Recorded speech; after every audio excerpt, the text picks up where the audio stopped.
Diascofoot, miroir du football de la diaspora congolaise.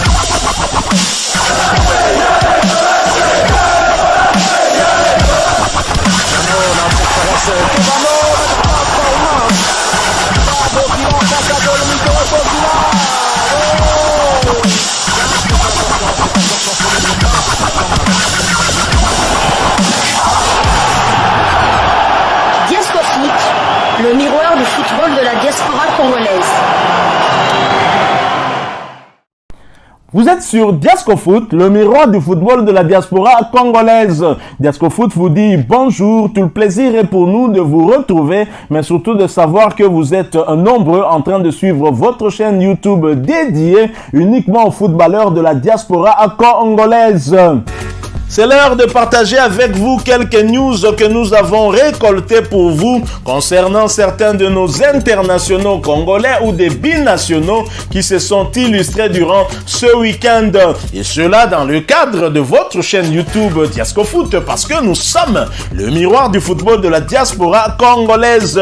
Et nous allons débuter ce numéro par l'Angleterre. L'Angleterre en première ligue où la 7e journée de ce championnat a été reporté suite au décès de la reine Elisabeth II. La 7e journée de première ligue anglaise n'aura pas eu lieu suite au deuil qui frappe ce pays et suite au décès donc de la reine Elisabeth II le jeudi 8 septembre dernier dans sa résidence de Balmoral en Écosse.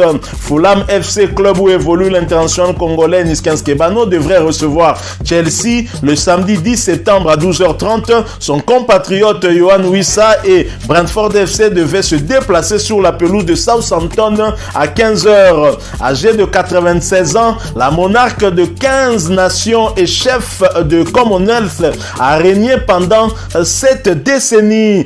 La monarque a la longévité record et à l'immense popularité dont le Royaume-Uni a fêté en juin dernier les 70 ans de règne, a vu sa santé se dégrader depuis une nuit à l'hôpital il y a près d'un an pour des raisons jamais précisées. Depuis, elle n'est plus apparue que rarement en public, ses services évoquant des problèmes de mobilité épisodiques et a délégué de plus en plus de fonctions à ses héritiers directs dont Charles et William. Voilà donc la raison qui explique que nos internationaux évoluant en Angleterre n'est pas en tout cas joué ce week-end. On peut donc comprendre cela. Alors nous quittons l'Angleterre, nous allons du côté de la Bundesliga en Allemagne où l'international congolais Silas Katompa et son club de VfB Stuttgart créent l'exploit à Munich.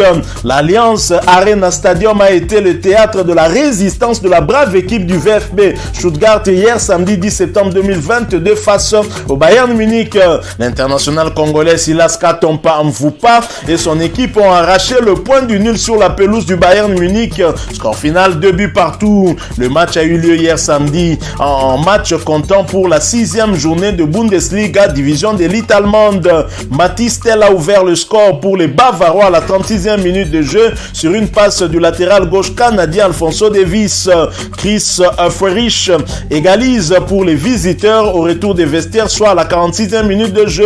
Jamal Moussiala redonne l'avantage aux locaux à la 61e minute avant que Serou Ougirassi marque le but du match nul sur penalty dans les ultimes minutes de la rencontre. Titulaire, l'international congolais Silas Katompa n'a pas joué l'intégralité de ce match car il a cédé sa place à Juan Perea à la 75e minute de jeu. Grâce à ce match nul obtenu à l'Alliance Arena, Stuttgart occupe la 13e place au classement partiel du championnat avec 5 points au compteur. Bravo donc à l'international congolais Silas Katompa qui retrouve peu à peu en tout cas son niveau. Nous espérons qu'il restera dans cette dynamique et qu'il va donc continuer à travailler pour retrouver en tout cas le niveau dont on l'avait connu. Pour rappel, il s'était gravement blessé lors d'un duel également contre le Bayern Munich.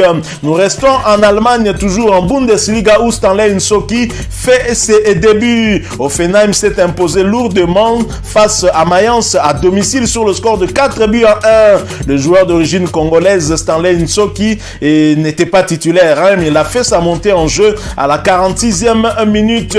Bonne chance donc à lui pour la suite.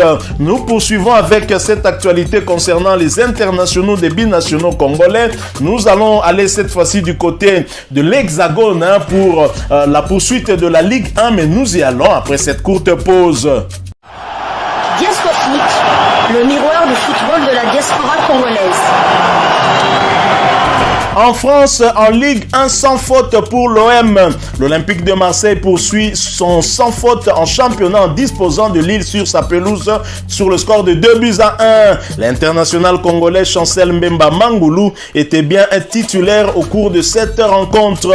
L'Olympique de Marseille a renversé Lille hier samedi 10 septembre 2022 au stade Vélodrome en match comptant pour la 7e journée. Ismaili a ouvert le score pour les LOSC à la 12e minute de jeu avant que Alexis Sanchez n'égalise à la 26e minute sur une passe de Under. Samuel Gigot, défenseur, donne la victoire au Phocéen à la 61e minute sur une passe de Kolasinac.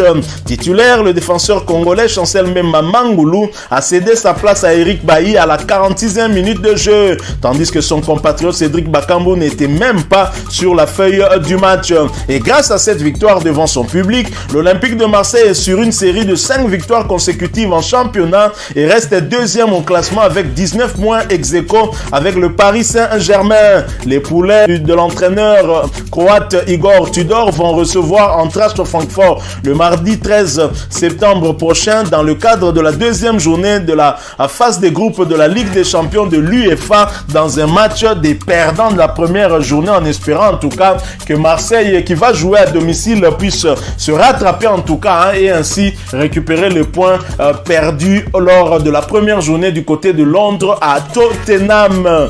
Triste en tout cas pour Bakambu. Nous espérons en tout cas que lors des prochains matchs de Marseille en Ligue 1, on pourra en tout cas le revoir parce qu'on sait qu'il n'a pas été repris sur la liste des joueurs qui vont jouer la phase des groupes de la Champions League. On poursuit en tout cas cette actualité toujours en France. Nous allons cette fois en Ligue 2. En Ligue 2 où l'international congolais Lionel Mpasinzao de retour aux affaires. Rodez fait match nul en infériorité numérique. Rodez fait match nul contre Valenciennes. Score final, 1 but partout. Titularisé pour la première fois cette saison, Lionel Mpasinzao s'est illustré en sauvant son équipe dans le temps additionnel. C'est bon pour son moral. Bravo donc à lui. Toujours en Ligue 2.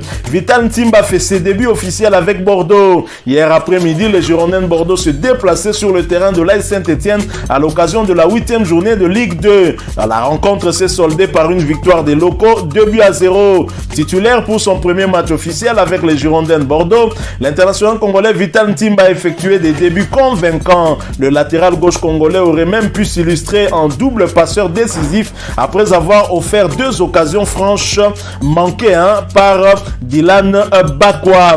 Bonne continuation donc pour Vital Ntimba. On espère que pour les prochaines journées, ça ira mieux pour son équipe qui est tombée en tout cas sur le terrain de l'AS Saint-Etienne. Le Havre s'impose. Le Havre s'est imposé dans la petite démarche face à Niort sur le score d'1-0 avec un Yann Kitala qui avait été titularisé en pointe de l'attaque. L'attaquant congolais a malheureusement loupé un penalty à la 36e minute, mais il a réalisé un match solide. Félicitations et bravo à lui. Nous espérons en tout cas que les prochaines rencontres seront encore d'un autre niveau pour Quintala et qu'il ne pourra pas louper des occasions qui pourront permettre à son équipe en tout cas d'engranger en tout cas des points très précieux si l'équipe espère retrouver l'élite en France. Voilà, nous sommes arrivés à la fin de ce sujet. Si vous l'avez aimé, n'hésitez pas à nous laisser un maximum de j'aime. N'hésitez pas non plus à partager avec nous votre opinion. Si vous en avez une par rapport au sujet que nous venons de vous proposer, laissez-la nous à travers un commentaire. Abonnez-vous si vous êtes nouveau ou ancien que vous ne vous êtes pas encore abonné sur cette chaîne Diasco Foot parce que nous sommes le miroir du football de la diaspora congolaise. Et n'oubliez pas qu'en vous abonnant apparaîtra une petite cloche de notification. Cliquez dessus pour ne plus rien manquer des prochaines vidéos que nous allons vous proposer. Encore une fois, merci à vous, avec espoir de vous retrouver très bientôt avec un autre sujet d'actualité. En attendant, portez-vous bien et Diasco Foot vous dit au revoir.